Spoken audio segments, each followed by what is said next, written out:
Assalomu alaykum qadrli futbol muxlislari. E'tiboringiz markazida Futbol vaqti kanali va men boshlovchingiz Sarvarbek. Do'stlar, nihoyat biz kutgan kun keldi. Ha do'stlar, bugun biz dunyoning eng kuchli 7 jamoasidan biri FIFA reytingida 7-o'rinni egallab turgan Niderlandiya milliy terma jamoasiga qarshi aynan bugun O'zbekiston vaqti bilan 23:45 da o'rtoqlik uchrashuvini olib boramiz. Bu do'stlar, O'zbekiston milliy terma jamoasi tarixidagi eng kuchli jamoa. Ha do'stlar, hali jahon chempionati boshlangani yo'q, jahon chempionati boshlanishiga biroz vaqt bor va biz jahon chempionatiga munosib tayyorgarlik ko'rish uchun bugun biz aynan Niderlandiya milliy terma jamoasiga qarshi o'ynaymiz. Bugungi videomizda Niderlandiya milliy terma jamoasi haqida faktlar, O'zbekiston milliy terma jamoasi haqida faktlar, taxminiy tarkiblarimiz va o'yinga qanchalik tayyorgarlik ko'rganimiz haqida qiziqarli ma'lumotlarga ega bo'lasiz. Video qiziqarli va foydali bo'ladi degan umiddaman. Aynan shuning uchun ham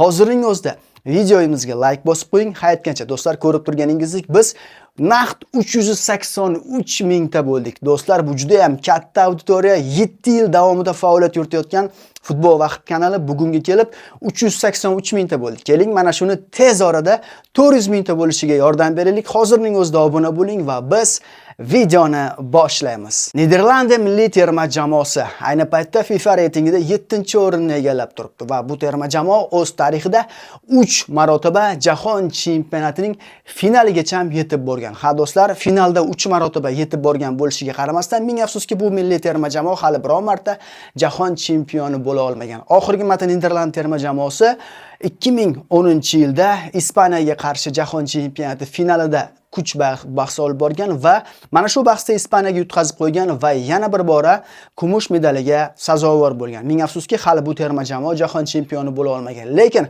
bilasiz, Niderlandiya milliy terma jamoasi har doim o'zining kuchli futbolchilari bilan don taratgan va ayni paytda Niderlandiyaning eng kuchli futbolchilaridan biri Van Dijk, De Jong, Gakpo, Renders va undan tashqari boshqa dunyoning kuchli 5lik terma klublarida faoliyat olib boradigan futbolchilar bor. Juda ham kuchli terma jamoa.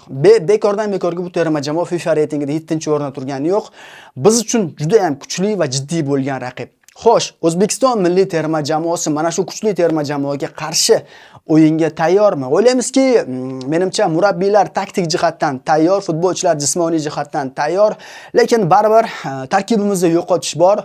O'zbekiston milliy terma jamoasining o'ng qanot himoyachisi juda ham kuchli futbolchi Hojiakbar Alijonov ayni paytda jarohat olgan va bugungi o'yinda bizga yordam bera olmaydi. Boshqa futbolchilardan hammasi joyida: Abduqodir Husanov, Eldorbek Shomurodov, Abbosbek Fayzullayev va boshqa yetakchi futbolchilarimiz o'z o'rnida va nasib qilsa bugun asosiy tarkibda biz mana shu futbolchilarni ko'ramiz. O'zbekiston milliy terma jamoasi bor kuchi bilan o'ynaydi va nasib qilsa bu yutamizmi, yutqazamizmi, durang bo'ladi, menga farqi yo'q. Faqatgina yigitlarimizdan chiroyli futbol kutaman. Bu shunchaki jahon chempionati oldidan tayyorgarlik bo'lgandan keyin chiroyli o'yin kutamiz. To'g'rimi do'stlar? Siz ham menga o'xshab chiroyli o'yin kutsangiz kerak. Mayli, yutamizmi, yutqazamizmi, bunisi muhim emas. Muhimi munosib tayyorgarlik va muhimi futbolchilarimiz jarohat olmasin.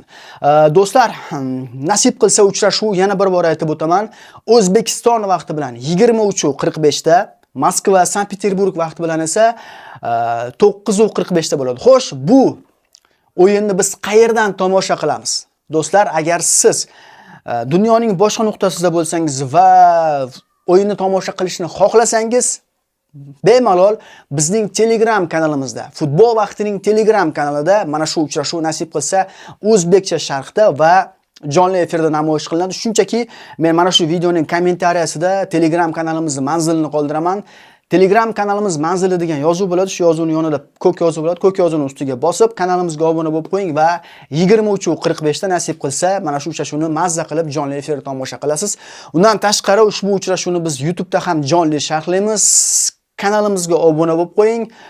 Videomizga like bosing va bitta savol bilan yuzlanaman. Nima deb o'ylaysiz? Bugun siz uchrashuvdan nima kutyapsiz? Men masalan nasib qilsa 1-1 hisobidagi durang kutyapman eng kamida vakillarimizdan. Men hech qachon mag'lubiyat kutmayman. Hech qachon. Xoh Braziliya bilan o'ynasin, Ispaniya bilan o'ynasin, Portugaliya bilan o'ynasin, farqi yo'q. Mendan so'rasa, men hech qachon O'zbekistondan mag'lubiyat kutmayman. Bu mening kutilmam. Men har doim terma jamoamizni yuqoriga qo'yaman. Kim bo'lishidan qat'iy nazar biz Hech kimdan qo'rqmaymiz. Nimaga qo'rqishimiz kerak? Bizda kuchli futbolchilar bor. Bizda futbol allaqachon rivojlanib bo'ldi. Bizda Osiyoning eng kuchli futbolchisi Abduqodir Husanov bor. Osiyoning eng qimmat futbolchisi Abduqodir Husanov bor. Dunyodagi eng qimmat himoyachilardan biri bo'lgan Abduqodir Husanov bor. Turkiyaning to'purari, Turkiyaning ayni paytdagi Superligasining to'purari Eldor Shomurodov bor. Nimadan qo'rqishimiz kerak? Va qo'rqmaymiz. Men qo'rqmayman do'stlar. Siz nima deb o'ylaysiz? Bugungi uchrashuvdan nima kutyapsiz? Qanaqa hisob kutyapsiz? Men o'zimni kutilmamni aytdim 1-1. Siz qanaqa hisob kutyapsiz? Mana shu haqida yozib qoldiring. Nima deymiz? Olg'a O'zbekiston, olg'a yigitlar.